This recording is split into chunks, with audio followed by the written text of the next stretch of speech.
Assalamualaikum warahmatullahi wabarakatuh. Selamat datang di episode pertama Podcast Bersama Duta. Bersama saya Gazi Tristan Syasakit sebagai MC. Dan pada kesempatan kali ini kita akan berbincang-bincang bersama dari salah satu anggota tim Cendekia Peduli Bencana, yakni Ibu Devi. Assalamualaikum Ibu. Ya, waalaikumsalam Gazi. Oke, terima kasih untuk meluangkan waktunya agar kita bisa mengobrol pada kesempatan kali ini. Yes. Oke, mungkin untuk pertanyaan pembuka, saya pengen tahu nih, apa sih yang melatar belakangi Cendekia untuk melakukan gerakan Cendekia Peduli Bencana itu sendiri? Ya, untuk pertama kita membuka tim ini, pertama-tama memang kita dari kejadian itu, memang kita akan merasakan semua ya pada tanggal 21 November itu. Nah, kebetulan memang karyawan kita banyak sekali yang memang terdampak parah dari rumahnya dan lain-lain. Nah, di situ memang mungkin ini salah satu perhatian dari sekolah kita juga untuk membantu para staf kita di sini dan warga Cianjur ya khususnya. Kita juga memang sudah sepatutnya kita harus menolong ya. Apalagi apalagi kita kan sesama saudara di Cianjur gitu. Makanya kita di situ untuk latar belakang sih kita memang lebih tadinya perhatian kepada staff, tapi umumnya kita juga harus dengan warga juga yang memang lebih terdampak gitu. Lebih terdampak lagi. Emang ya kalau lihat dari berita-berita itu rumah banyak yang rusak, apalagi itu sampai bahkan udah nggak ada yang nggak berbentuk juga ya? Ada yang berbentuk, banyak juga yang kehilangan saudara-saudaranya terkena reruntuhan bangunan gitu. Kalau dari tim ini tuh sebenarnya tim rekrutan atau dari masing-masing dari anggota tim ini punya kesadaran sendiri, oh sepertinya saya harus bergerak nih gitu. Nah, kebetulan dari Cendekia juga alhamdulillah ada dari pimpinan kita membuat sebuah tim peduli gempa namanya gitu. Jadi disitulah kita mensalurkan bantuan di situ. Kalau misalkan kalau kita lihat dari YouTube Cendekia, dari medsos kan udah banyak tuh kan kelihatan, wah ini Cendekia kesini, ini Cendekia kesini. Nah itu dari segi penyaluran bencana itu kemana aja sih ke daerah Cianjur? Wah kita udah hampir ke semua titik sih, apalagi daerah yang memang pusatnya ya, kemarin dari Cugenang, Cijedil, terus kemarin Gasol gitu kan.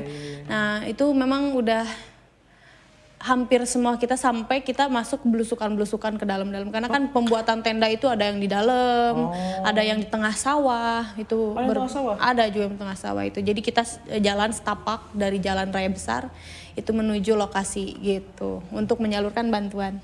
Oh, itu lokasi pedam-pedam kayak gitu sulit ya treknya? Sulit sekali, betul. Semuanya rata, cuma ada puing-puing bangunan aja. Kayak ibarat rata sama tanah gitu ya? Betul, terus memang ada beberapa cerita juga yang memang kehilangan saudaranya. Seperti kayak orang tuanya, anaknya, dua-duanya meninggal di tempat. Sampai ada satu anak yang memang baru ketemu kemarin tanggal berapa itu, hari Selasa kemarin. Itu baru ketemu. Ketika Bu Devri dan juga tim melakukan kayak penyaluran bantuan dan juga yang lain-lain, ada nggak sih dialog yang Ibu lakukan bersama dengan korban bencana dan cerita apa sih yang Ibu dapatkan dari mereka-mereka ini? Ya itu mereka sering sih ketika kita masuk posko atau tenda-tenda memang mereka secara spontan langsung menceritakan memang kejadian curhat pada saat gitu, itu langsung curhat.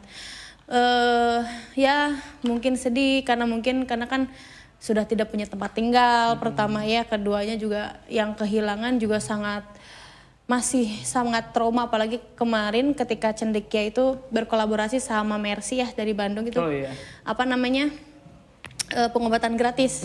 Nah di situ memang ada salah satu warga yang bilang katanya udah nggak punya siapa-siapa, itu udah tua banget. Anaknya, suaminya udah ketimpaan semua. Kayak udah hidup sebatang kara, udah tua gitu ya. Gak ada tempat tinggal, gak ada tempat pulang, makanya bingung udah. Kalau untuk dari Bu Devi sendiri, apa sih pelajaran dan hikmah yang dapat Ibu rasakan secara pribadi? Karena mau bagaimanapun bencana ini, secara yang saya pelajari juga di sini di Cendekia adalah kita harus yakin kalau ini adalah kudrat dan iradatnya Allah. Ini adalah keputusan dari Allah.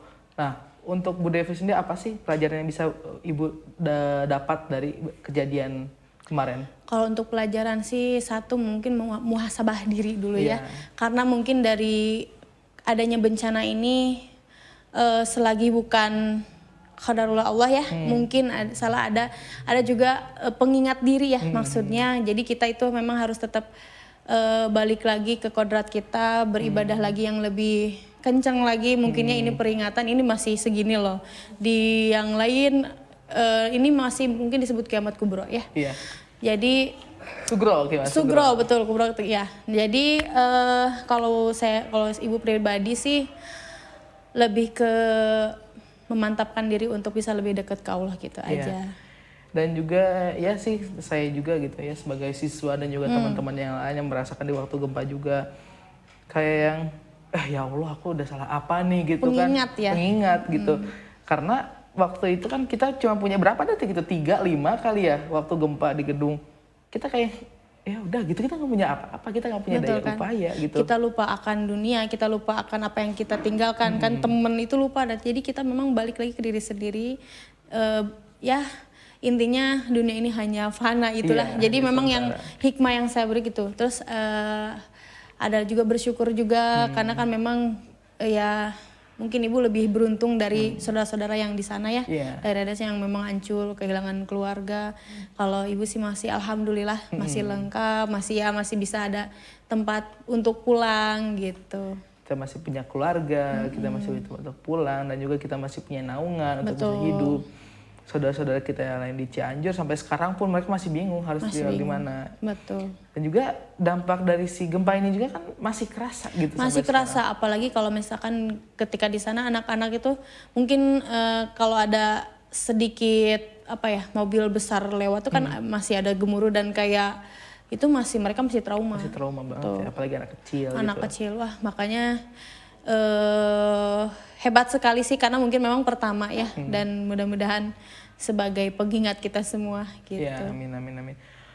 Oke, terima kasih Bu Devi untuk bincang-bincangnya yang sangat penuh hikmah ya bisa dibilang ya. Oke, terima kasih juga untuk semua penonton video episode pertama podcast bersama Duta pada kesempatan kali ini. Saya Gazi sebagai MC mohon undur diri. Terima kasih. Wassalamualaikum warahmatullahi wabarakatuh.